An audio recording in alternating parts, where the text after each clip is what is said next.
ايه رأيكم بقى في الفراخ المقلية القمر قوي دي؟ شكلها بجد تحفة. بصوا بقى، مش اي حد هيعمل معاكم الحركة دي. مستوية من جوه ومقرمشة وشكلها بجد تحفة. جبت كيلو من الأجنحة مغسول بدقيق وليمون متصفي كويس جدا، وجبت التوابل دي وهكتبها لكم في الكابشن عشان بس الفيديو. ومعايا نص كوباية خل وصويا صوص وكوباية مية، وأقلب كويس جدا.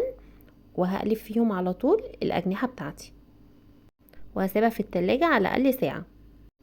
وهجهز هنا البريدنج بتاعي عبارة عن كوباية دقيق، نص كوباية نشا، والتوابل دي هضيفها لكم في الكابشن، وهقلبهم كويس جدا.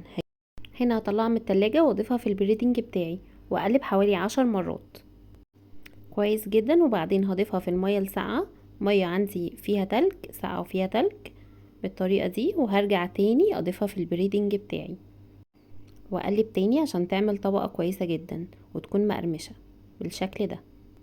هنزل بيها في زيت سخن وغزير على درجة حرارة متوسطة. هتاخد مني كل قلية حوالي 12 دقيقة عشان تطلع مستوية ومقرمشة كويس جدا ولونها حلو.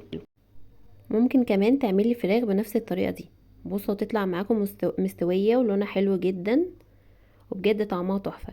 جربيها ومش هتندمي. وما تنسوش تعملوا متابعة للصفحة وتصلوا على النبي في الكومنتات. يلا باي.